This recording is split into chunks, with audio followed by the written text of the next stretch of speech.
अभी हम बात कर रहे हैं कंस्ट्रक्शन सेफ्टी के बारे में, और इसमें ये स्पेसिफिक केस है केबल कार्स। तो अगर आप केबल कार्स में कभी आपने ट्रेवल किया होगा या फिर आपने एटलीस्ट देखा होगा, तो आपको पता चलेगा कि कुछ केबल कार्स जो है वो हाइट पे काम करते हैं, कुछ केबल कार्स जो है जैसे रोड पे काम करते हैं। तो ये कन्वेंशनल डिजाइन्स और आज के रेल्स के डिजाइन्स अलग अलग है। और जहां पे रोपवेज होते हैं, ये रोपवेज पे या फिर जहां पे आपको कहीं पे हाइट पे मैनुअल ट्रांसपोर्ट करना पड़ता है, या फिर पर्सन्स का ट्रांसपोर्ट होता है, पैसेंजर्स का ट्रांसपोर्ट होता है, या फिर मटेरियल का भी ट्रांसपोर्ट होता है, तो वहां पे आपको केबल कार्स यूज करना पड़ता है। तो जहां पर रोड ट्रांसपोर्टेशन पॉसिबल नहीं है, वाटर थ्रू ट्रांसपोर्टेशन पॉसिबल नहीं है, या फिर डायरेक्टली एयर थ्रू भी ट्रांसपोर्टेशन पॉसिबल नहीं है, वहां पे आपको केबल कार्स यूज करना पड़ता है। तो यहाँ से ही पता चलता है आपको कि इसका जो नीड है उसके बेसिस पे आपको पता चलता है कि यहाँ पे जो एनवायरमेंटल कंडीशंस है वो कॉम्प्लेक्स है, और जिसकी वजह से यहाँ पे केबल कार्स का जो डिजाइन है, उसका जो कंस्ट्रक्शन है, उसका जो इंस्टॉलेशन है, और उसका जो रिपेयरिंग मेंटेनेंस का जो फ्रीक्वेंसी है वो भी प्रॉब्लमेटिक है। तो इसीलिए आपको जो भी केबल कार्स में मटेरियल यूज करना है वो हाई क्वालिटी मटेरियल्स यूज करना पड़ेंगे। स्पेशली जो मैं बात कर रहा हूँ जहाँ पे हाइट पे ये केबल कार्स यूज होते हैं, या फिर रोपवेज टाइप में ये केबल कार्स यूज होते हैं। तो जो केबल कार्स नॉर्मली रोड पे यूज करते हैं वहां पर आपको ज्यादा इश्यू नहीं होंगे, क्योंकि यहाँ पे रिपेयरिंग करना, रिप्लेसमेंट करना या मेंटेनेंस करना थोड़ा सा सिंपल हो जाएगा। तो ये पहले नॉर्मली केबल कार्स जो रोड पे होते थे, तो ये आज की डेट में भी अभी इसका नीड अभी बढ़ने वाला है, क्योंकि अभी फोसाइल फ्यूल बेस्ड जो व्हीकल्स है वो आप शायद अभी कम होते जाएंगे, और इलेक्ट्रिक बेस्ड व्हीकल जो है उसकी रिक्वायरमेंट बढ़ेगी। तो इलेक्ट्रिक बेस्ड अगर व्हीकल आपको चलाने हैं तो कुछ व्हीकल्स बैटरी बेसिस पे होंगे, और कुछ व्हीकल्स को आपको फिक्स वायर या फिक्स केबल जो है वो आपको रखनी पड़ेगी, और उसके बेसिस पे फिर आप, जैसे आज की डेट में आपको ट्रेन मालूम है, जैसे इलेक्ट्रिक केबल्स के बेसिस पे ट्रेन चलती है, उसी हिसाब से शायद कुछ व्हीकल या ट्रांसपोर्ट व्हीकल या बसेस भी यहाँ पे चलेंगे। तो कुछ कंट्रीज में, कुछ जगह यहाँ पे ऑलरेडी ये प्रैक्टिस में है, और कुछ कंट्रीज में यहाँ पे अभी ये पॉसिबल है, क्योंकि जैसे जैसे फोसाइल फ्यूल डिप्लीट होते जा रहा है, यानी कि उसका सोर्स कम हो जाएगा, उस हिसाब से इलेक्ट्रिक बेस, बैटरी बेस और non conventional energy sources basis पे व्हीकल्स आते रहेंगे, और ये ट्रांसपोर्टेशन उस हिसाब से कन्वर्ट होते जाएगा। तो यहाँ पे आपको क्या क्या प्रिकॉशनरी मेजर्स लेने हैं उसके बारे में हम जानकारी लेंगे। तो उसके पहले आपको ये सिंपल स्ट्रक्चर आपको स्कीमेटिक थ्रू पता चलेगा कि एग्जैक्टली केबल क्या क्या होती है, और वहां पे आपको जो सस्पेंशन केबल होते हैं उसके बारे में बता रहा हूँ। यहाँ पे काउंटर वेट का अरेंजमेंट करना पड़ता है। जैसे यहाँ पे ये केबल है, तो ये केबल का मूवमेंट आपको पता चलेगा। जो भी व्हीकल यहाँ से पास होगा उसके लिए आपको जो रनिंग गियर या गाइड रेल्स जो है वो गाइड रेल्स के अरेंजमेंट आपको करनी पड़ेगी, और इसकी मूवमेंट जैसे ये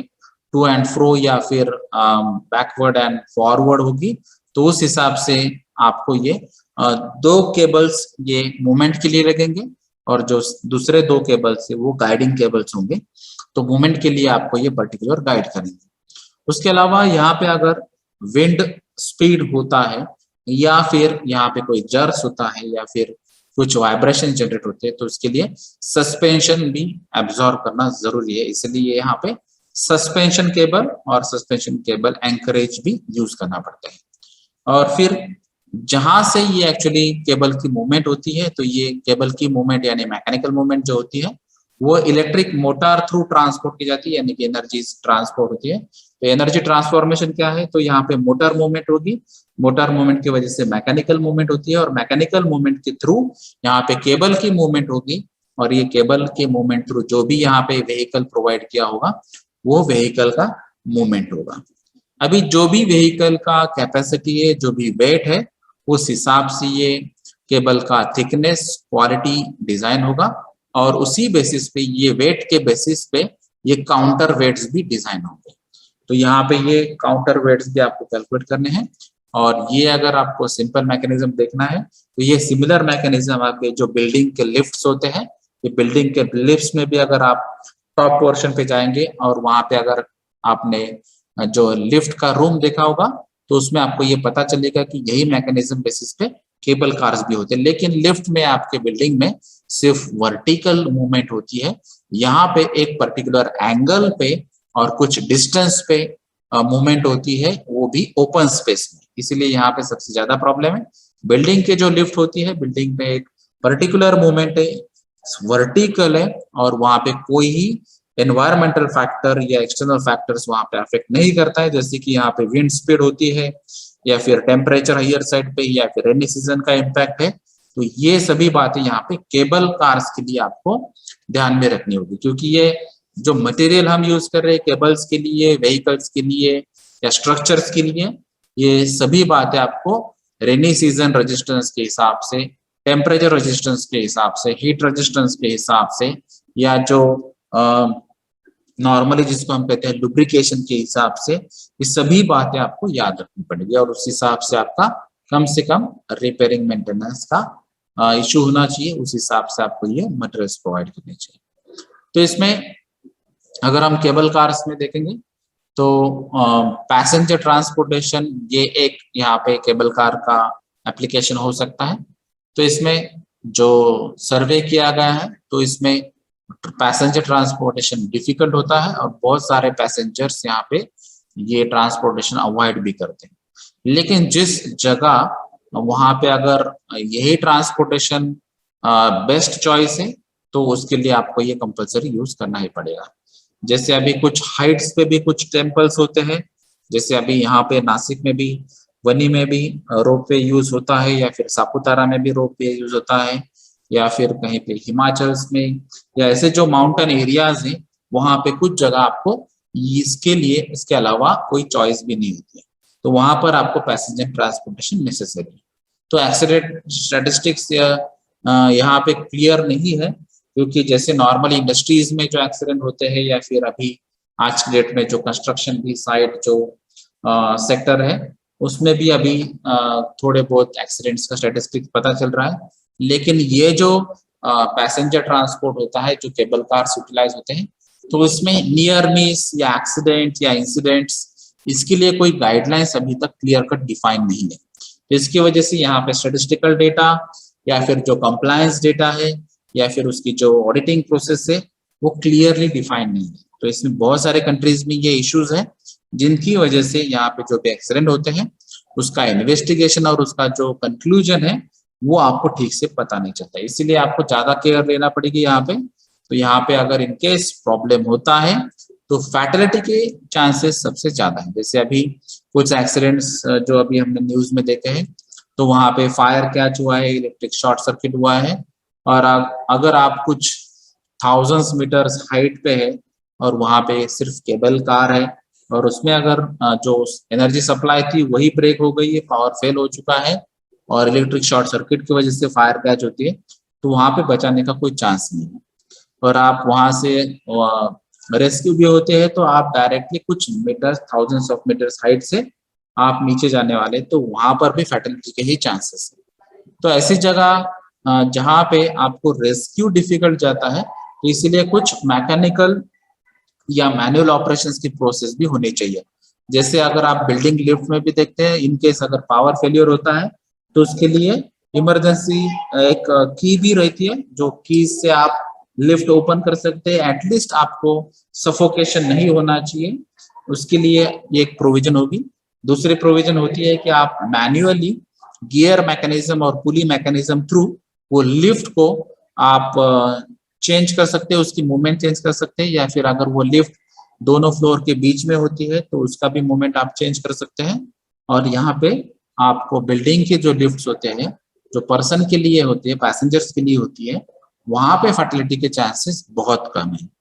इन केस यहाँ पे अगर आप देखेंगे तो जैसे रोपवेज की हमने बात की, या फिर कुछ थाउजेंड्स ऑफ मीटर्स पे हाइट के अगर केबल कार्स की हम बात कर रहे हैं, तो यहाँ पे फर्टिलिटी के चांसेस सबसे ज्यादा है। तो ये नंबर्स अभी आज के डेट में आपको क्लियर नहीं है। इवन जो भी डेटा यहाँ पे ऑनलाइन प्रोवाइड किया गया है वो भी कुछ ऑथेंटिक डेटा है और कुछ ऑथेंटिक डेटा नहीं है या इनसफिशिएंट डेटा है, इसलिए आपको स्टैटिस्टिकल डेटा क्लियर मालूम भी नहीं। तो इसमें सबसे इम्पोर्टेंट बात है कि आपको जो भी यहाँ पे व्हीकल्स आप यूज करते हैं उसके रिलेटेड आपको प्रिकॉशनरी मेजर्स लेना जरूरी है, उसके अलावा आपके पास कोई ऑप्शन नहीं है। तो जो भी आपके पैसेंजर्स होते हैं, तो पैसेंजर्स का अगर आप यूज करते हैं, जैसे यहाँ पे कोई पेडेस्ट्रियन या बाइसिकल, मोटरसाइकिल, ट्रक ड्राइविंग या पब्लिक ट्रांसपोर्ट की फैसिलिटीज जो होती है, तो यहाँ पे जो फैसिलिटीज होती है तो ये इसमें यहाँ पे नहीं आती। ऑटोमोबाइल सेक्टर्स की जो नॉर्मली होता है वो डेटा जो होता है वो ऑटोमोबाइल का डेटा यहाँ पे ये केबल कार के साथ मिक्स नहीं होता क्योंकि केबल कार्स उसमें इंक्लूड नहीं किया गया, तो इसकी वजह से भी यहाँ पे डेटा इंसफिशियंट है। उसके अलावा जो एयरप्लेन से, जैसे कि अभी हम बात कर रहे हैं कि कुछ मीटर्स, थाउजेंड्स ऑफ मीटर्स में भी हाइट पे भी ये कुछ काम होते हैं, तो ये जो एयरप्लेन कंसिडर होता है और उसके लिए कुछ अलग गाइडलाइंस है या ट्रांसपोर्टेशन की गाइडलाइंस है, ये गाइडलाइंस में भी ये गाइडलाइंस को फॉलो नहीं किया जाता है, तो ये भी यहाँ पर भी मिक्स नहीं होता है। और जो रेलवे वैगन्स होते हैं या रेलवे ट्रैक्स होते हैं उसके लिए भी कुछ गाइडलाइंस स्पेसिफिक होती है, तो उसके ओरिएंटेड भी ये यहाँ पे पॉसिबल है। तो ये जो पैसेंजर्स है, ना ये ऑटोमोबाइल सेक्टर वाले पैसेंजर्स है, ना ही एयरप्लेन वाले हैं, ना ही रेलवे वाले। तो ये केबल कार थ्रू जो पैसेंजर आने वाले हैं उनको प्रोटेक्ट करने के लिए स्पेसिफिक गाइडलाइंस या कंप्लायंस यहाँ पे स्पेसिफिक नहीं है। तो कुछ जगह जहाँ पे है उनका जो लोकल अथॉरिटी है उनके हिसाब से उन्होंने लोकल रूल्स प्रिपेयर किए हैं और उसको ही फॉलो किया जाता है। तो इसमें अगर इनकेस एक्सीडेंट होता है, कुछ इश्यूज होते हैं, तो इवैक्यूएशन करना सबसे इंपॉर्टेंट बात है। जो अभी हम बात कर रहे थे, अगर इनकेस लिफ्ट में कुछ प्रॉब्लम होता है तो आपको अलग अलग सोर्सेस से आप मैन्युअली भी बाहर से की ऑपरेट करके आप लिफ्ट ओपन कर सकते हैं, या फिर मैन्युअली आप गियर पुली मैकेनिज्म यूज करके लिफ्ट की मूवमेंट चेंज कर सकते हैं, उसकी पोजीशन चेक कर सकते हैं। उसी हिसाब से यहाँ पे केबल कार्स में भी प्रोविजन होनी चाहिए कि अगर इनकेस वहां पे पावर फेल होता है या फिर केबल में कुछ प्रॉब्लम आता है तो वहां पे वो केबल कार एक सेफ प्लेस पे आनी चाहिए, उस हिसाब से वहां पे प्रोविजन होनी चाहिए। तो ये 100% पावर पे रिलाय होना ये भी प्रॉब्लमेटिक है, इसलिए आपको मैन्युअली भी यहाँ पे ऑप्शंस रखने चाहिए। अगर इनकेस यहाँ पे कुछ ऐसे कुछ टेम्परेचर्स है या फिर हीट है जिनकी वजह से भी प्रॉब्लम होता है, तो वो व्हीकल ऐसा होना चाहिए, वो केबल कार व्हीकल, तो उसमें आपको टेम्परेचर कंट्रोलिंग जो डिवाइसेस है वो भी आपको यूज करना चाहिए। जैसे अगर यहाँ पे बहुत कम टेम्परेचर है तो वो व्हीकल में आपको कुछ कंफर्टेबल टेम्परेचर रेंज में होना चाहिए, इसलिए आपको हीटर्स या रेडिएटर्स आप यूज करना चाहिए। अगर ये हाई टेम्परेचर पे ये केबल कार व्हीकल चलता है तो वहां पे एयर कूलर या एयर कंडीशनर जैसे इक्विपमेंट्स वहां पे यूज होने चाहिए। तो टेम्परेचर कंट्रोलिंग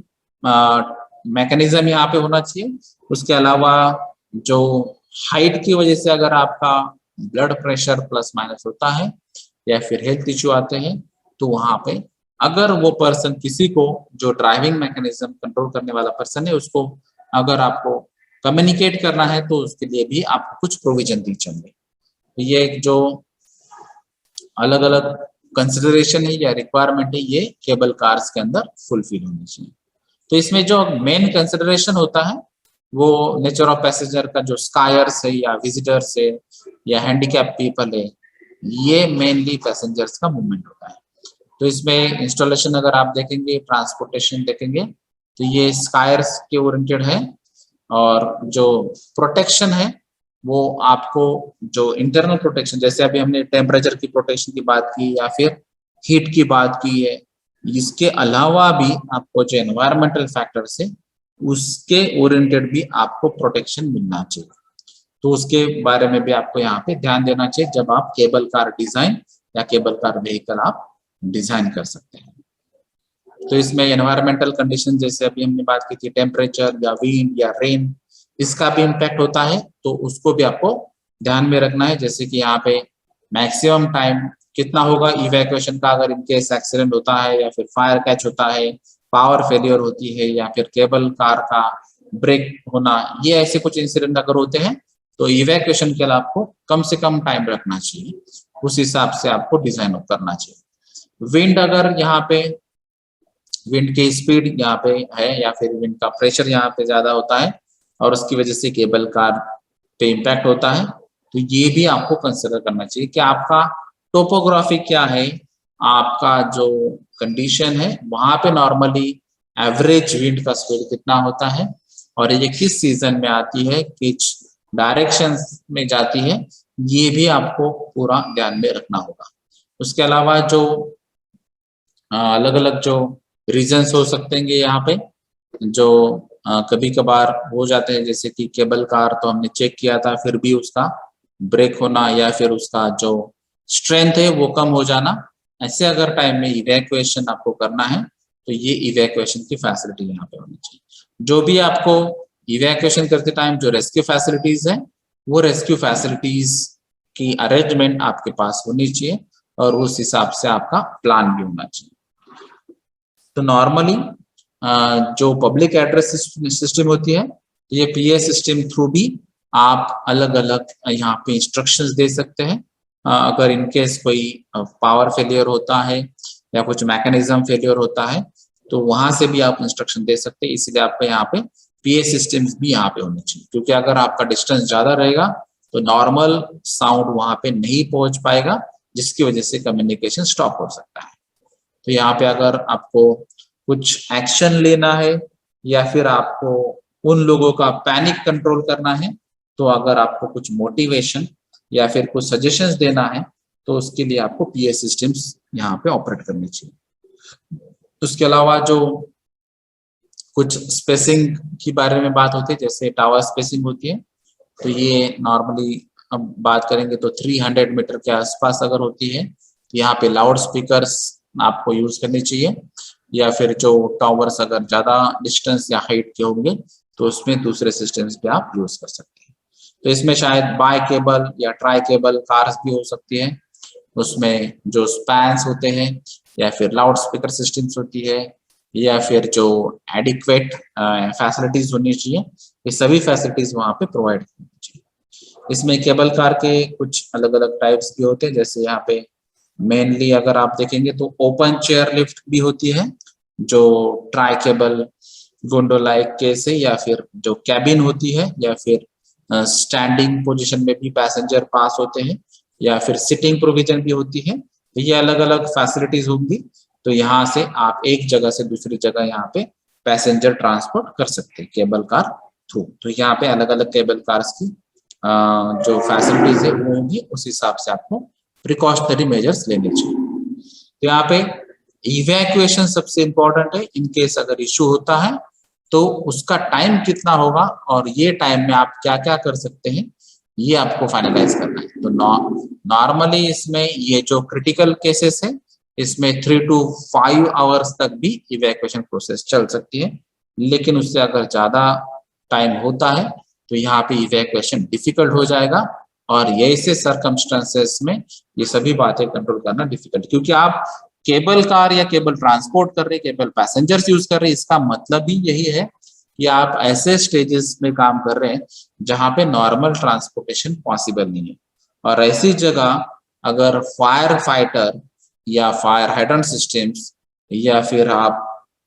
कोई सपोर्ट सिस्टम्स या कोई व्हीकल का आप एक्सपेक्ट करेंगे तो वो डिफिकल्ट है। इसीलिए यहाँ पे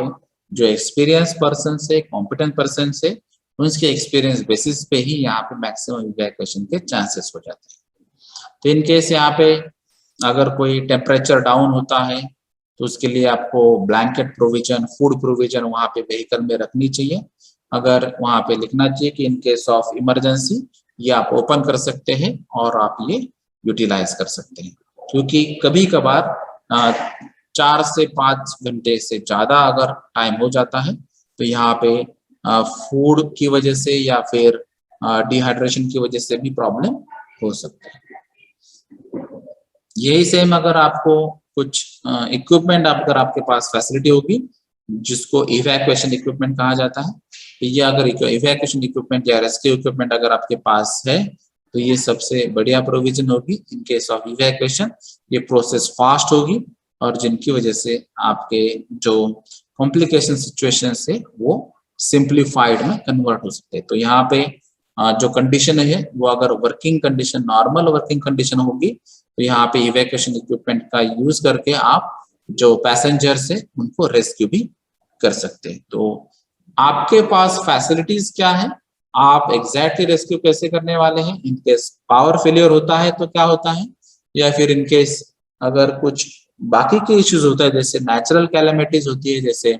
विंड का प्रेशर बढ़ जाता है या फिर टेम्परेचर बहुत कम हो जाता है या टेम्परेचर हायर साइड में चला जाता है, तो ऐसे टाइम में आपके पास इवैक्यूएशन प्लान जो है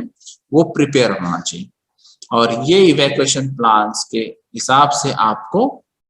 जो भी आपकी फैसिलिटीज या कम्युनिकेशन सिस्टम्स होंगी वो ऑपरेट करने चाहिए। जैसे अभी कहीं जगह टेलीफोन नंबर्स या मोबाइल फोन्स आप यूज कर सकते हैं, कहीं जगह ये शायद ऑपरेटेबल ना हो नेटवर्क की वजह से, तो फिर वहां पे आपको वॉकी टॉकी यूज करना पड़ेंगे। अगर इनकेस ये भी फेलियर जाता है तो वहां पे आपको पब्लिक एड्रेस सिस्टम्स या लाउड स्पीकर जैसे सिस्टम जो है उसके थ्रू आपको कम्युनिकेट करना पड़ेगा और फिर मैसेज कन्वे के होने के बाद ये इवैक्यूएशन प्लान आप एग्जीक्यूट कर सकते हैं। तो ये सभी बातें करने के लिए आपको ट्रेनिंग देना कंपलसरी है। तो यहाँ पे अगर रोप डाउन केसेस है जो केबल कार्स यूज होते हैं, तो रोप डाउन पैसेंजर्स के लिए अलग से ट्रेनिंग हो सकती है। जो इवैक्यूएशन करने वाली जो टीम है उनके लिए अलग ट्रेनिंग हो सकती है। और इनकेस इवैक्यूएशन लोकल कंडीशन से अगर कंट्रोल नहीं हो पाता है तो वहां पे हेलीकॉप्टर्स की भी आपको जरूरत हो सकती है। तो ये डिपेंड से आपके केबल कार्स किस कंडीशंस में है, किस वजह से यहाँ पे इवैक्यूएशन आपको प्लान एग्जीक्यूट करना पड़ता है और किस कंडीशंस में आपके पैसेंजर्स हैं, तो उस हिसाब से आपको ये सभी बातें वर्कआउट करना पड़ेगी। तो पैसेंजर्स को भी ये सबसे पहले आइडिया देना चाहिए, ट्रेनिंग देना चाहिए कि आपको ये व्हीकल में इस मूवमेंट में रहना है और इसके वजह से अगर इनकेस कुछ केबल में प्रॉब्लम आता है, पावर में प्रॉब्लम आता है या फिर किस वजह से आपकी जो केबल कार है वो नॉट ऑपरेटेबल कंडीशंस में आती है, तो वहां पे आपको क्या क्या करना चाहिए। तो जो नेक्स्ट स्टेजेस होती है वो नेक्स्ट स्टेप क्या होनी चाहिए उसके लिए भी ट्रेनिंग देना जरूरी है। जो इवैक्यूएशन करने वाली टीम है उनको भी अलग से ट्रेनिंग देना चाहिए कि पैसेंजर्स को सबसे पहले आपको साइकोलॉजिकली या मोटिवेशन देना चाहिए कि आप पैनिक ना हो, क्योंकि पैनिक होने के बाद जो मेन स्टेप्स हो सकती है या फिर जो अच्छी स्टेप्स होती हैं वो शायद आपको रिकॉल भी नहीं होंगी। तो यहाँ पे ये ट्रेनिंग भी आपके जो टीम्स है वो इवैक्यूएशन टीम जो है उनको देनी चाहिए। और यहाँ पे अगर कुछ आपके पास लैडर्स प्रोविजन है या फिर टर्न टेबल लैडर्स प्रोविजन है, स्कैफोल्डिंग प्रोविजन है या फिर कुछ रोप से उसके साथ कुछ सेफ्टी हार्नेसेस है, और अगर कोई ऐसे पैसेंजर्स है तो ये इनको प्रेफर कर सकते हैं जिसकी वजह से यहाँ पे इवैक्यूएशन होगा, तो ये भी आप प्रेफर कर सकते हैं। अगर ये पॉसिबल नहीं है तो यहाँ पे आपको हेलीकॉप्टर थ्रू ही इवैक्यूएशन करना पड़ेगा। तो ये सभी फैसिलिटीज और ये सभी जो मूवमेंट्स है उसके लिए जो कम्युनिकेशन है ये सभी आपको केबल कार इंस्टॉलेशन और ऑपरेट करते टाइम ये आपको याद रखना पड़ेगा। इसके अलावा जो हम यहाँ पे विंचेस यूज करते हैं या फिर जो पुलिस यूज करते हैं या फिर केबल मैकेनिज्म यूज करते हैं, सस्पेंशन केबल मैकेनिज्म यूज करते हैं, उसका भी आपको ध्यान रखना है। रेगुलर बेसिस पे उसको चेक करना है और उसके बाद में उसकी स्ट्रेंथ या कैपेसिटी भी चेक करना है। इनकेस अगर वो डैमेज हो जाते हैं तो उनको रिप्लेसमेंट करना भी जरूरी होता है। उसके अलावा जो rescue tram with splice rescue rope to a loop जो सिस्टम है, तो यहाँ पर ट्रैम वे सिस्टम भी एरियल हो सकता है जिसके थ्रू भी यहाँ पे पॉसिबिलिटी है पैसेंजर ट्रांसपोर्ट करने के लिए, या फिर कोई सेंट्रल लाइन या कुछ दूसरे रोप्स की भी सिस्टम हो सकती है। अगर ये आपके पास कुछ लाइफ लाइन ओरिएंटेड ऐसे कुछ सिस्टम्स होगी तो उसके थ्रू भी आपके जो प्लान्स है वो एक्टिवेट हो सकते हैं। तो यहाँ पे कुछ कंडीशंस ऐसे होती है जैसे rescue of passengers to the lower station is a requirement, कि जो लोअर स्टेशन होगा वहां पर पैसेंजर को आपको रेस्क्यू करना है। जो ट्रैम्स है वो पॉजिटिव और नेगेटिव स्लोप्स पे चल सकती है, ऐसे ही ट्रैम्प्स आपको चाहिए तो ही आपको रेस्क्यू सिंपल हो जाएगा, अदरवाइज ये डिफिकल्ट बन जाएगा। उसके बाद में जो टोइंग ऑपरेशन होता है मेन कैबिन्स का, तो जैसे अभी नॉर्मली आपको 4 व्हीलर्स जो रहते हैं या फिर 2 व्हीलर्स रहते हैं, तो रोड पे अगर कुछ उनका ब्रेकडाउन होता है, मशीन ब्रेकडाउन, इंजन ब्रेकडाउन या क्लचेस गियर कुछ मैकेनिज्म का इशू, तो वहां पर भी टोइंग मैकेनिज्म होता है। तो रोड पे टोइंग करना या टोइंग मैकेनिज्म थ्रू व्हीकल्स को ट्रांसपोर्ट करना इजी है। यहाँ पर भी ऐसे ही सिचुएशन जो मेन कैबिन्स होते हैं उनको टोइंग करना भी शायद यहाँ पे हो सकता है। तो ये एक्चुअली यहाँ पे पैसेंजर्स को अगर इजीली टोइंग कर सकते हैं, उसकी अगर रोप्स की कैपेबिलिटी है और ये इजीली रीच हो सकते हैं, कम डिस्टेंस में है, तो ही ये प्रेफर्ड ऑप्शन है। अदरवाइज ये प्रेफर्ड ऑप्शन नहीं है, क्योंकि जब आप टोइंग करते हैं पैसेंजर का वेट अगर ज्यादा होता है और ऑलरेडी रोप्स का कुछ इशू चल रहा है, तो उसकी वजह से और डिस्टेंस अगर ज्यादा है तो वहां पर मेजर इश्यूज हो सकते हैं। तो उससे अच्छा आपको पर्सन टू पर्सन इवैक्यूएट करना ही प्रेफर करना चाहिए। और अगर आप हेलीकॉप्टर जैसे ऑप्शंस आप यूज कर पाते हैं तो वहां पर वो सबसे बढ़िया सोल्यूशन होगा। तो ये डिपेंड्स है केबल कार की कंडीशंस क्या है, कितने हाइट पे है, कितने कौन से एनवायरमेंटल कंडीशंस पे है, और एक्चुअली प्रॉब्लम क्या हो चुका है जिसके थ्रू आपको रेस्क्यू ऑपरेशन करना जरूरी है। तो ये बहुत सारी बातें आपको केबल कार्स इंस्टॉलेशन या मेंटेनेंस, डिजाइन और ऑपरेटिंग टाइम में ध्यान देनी है। Thank you.